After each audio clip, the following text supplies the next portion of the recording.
for being selected as the president of NBUF, and he has worn my inbox, my email inbox out already. But I'm learning a lot.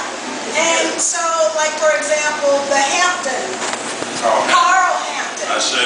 That's, you know, and I didn't know that there was such a person in Texas. I only knew about Fred Hampton in Chicago, and of course the situation in Arlington, Texas, which he's also burned my inbox on. This is all very important, and I would like very much to offer up some way in which we can partner. Whatever NBUF is doing, I want to be considered to be a part of that, because what we need is bold, courageous, unflinching leadership, doing things in the community that are acts of resistance. Yes. That's what we need now. I had one person here to say to me, do you know that the city of Atlanta is no longer black and they're about to elect a white mayor? And I said, well, the current mayor of the city of Atlanta is the white power structures mayor for us. They sent us somebody. And if we look at the political landscape for black people across this country, we are under attack. We are under siege. That's right. And at the same time, they tell us that the most powerful man on the planet is a black man who inhabits 1600 Pennsylvania Avenue. But at the very same time, we are not only under political genocide, we are also under cultural genocide, we are under economic genocide, and we have to do something to draw a line in the sand and say, we've had enough. Amen. Now, what that is, I can't tell you today. I know that there are some organizations that read the Universal Declaration of Human Rights, and they say housing is a right, and therefore we are going to take homeless people in our community and move them into publicly owned housing and dare the local elected officials to move the people out. That's Take Back the Land, headed by Max Rameau down in Miami. I want to partner with him, but we have got to do some things to show not only the other people in our community that it is possible to stand up and win, but we've got to also show that to folks in Washington, D.C. who are making policy for us. We've got to show that to the people that we vote for and who forget about us. And they go up to either Austin or they go to Washington, D.C. and forget about us. That's right. So we've got to do something to change the political equation that exists today. Now, I've tried to do that in my own way with an international organization, Free Gaza Movement, that resulted in me about, 3 weeks ago being put in Israeli prison for 7 days. And, you know, during the booking process, I was with Mairead McGuire, a Nobel Peace Prize winner, and she said, Dr. King would be proud of you. And then when I was talking to Cindy Sheehan the other day, I told her it was the first time I had been arrested. Yeah. There's a gaping hole in my resume. So, you know, we got to do something at home. I made a point over there, but we got to make a point here.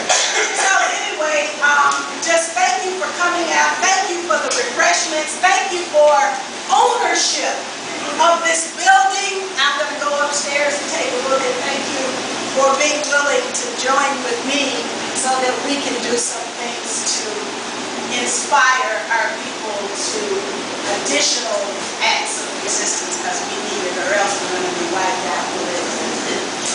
So with that, I'll answer questions or do whatever.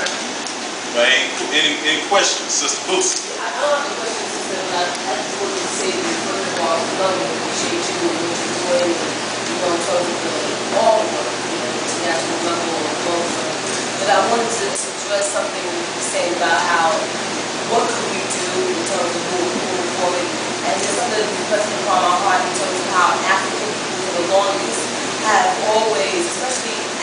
America have been on our voice about injustice for all people.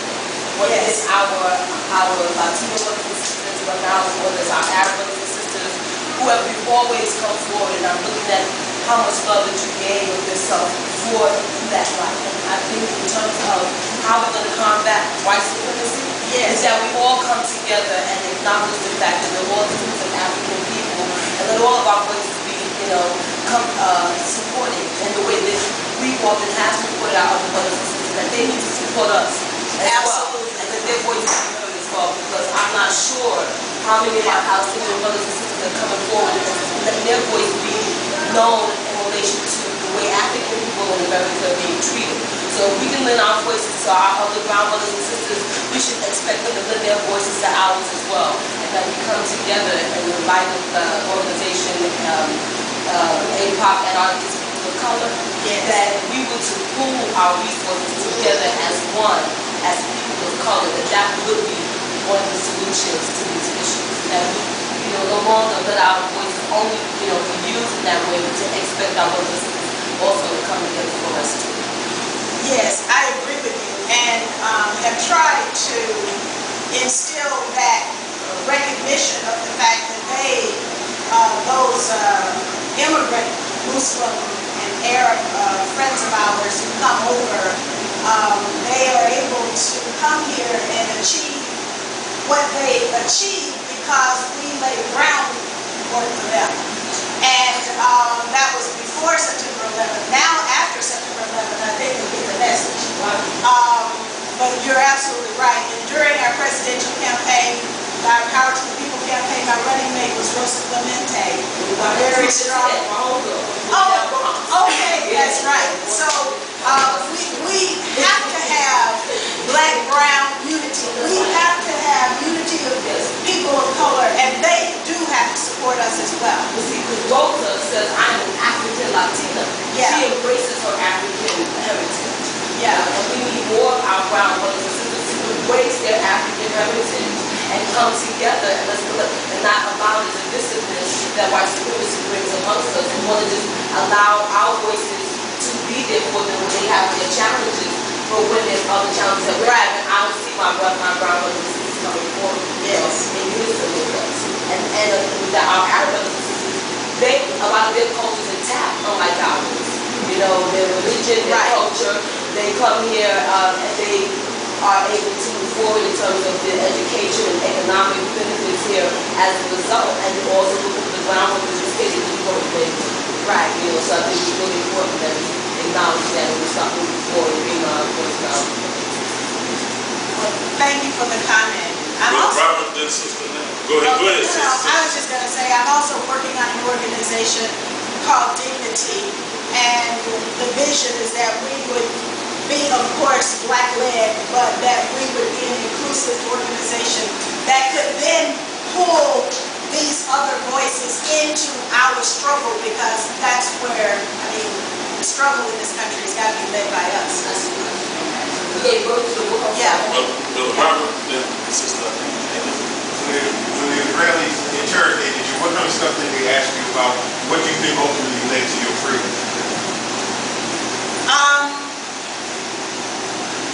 Well, they didn't really interrogate us. They wanted us to sign a paper saying that we had violated the law. But of course, we were kidnapped in international waters and put under military control and then put in an Israeli prison for 7 days. So we didn't violate the law. They violated international law. And so we refused to sign. There were 21 of us, 5 of us from the United States. And so we refused to sign any paperwork saying that we had violated the law. Now, what led to our release? I believe it was 2 things. It was open. One, It was open already. I don't even know how to say it. They took everything away from us. Turn it back. Our cameras, our SIM cards, our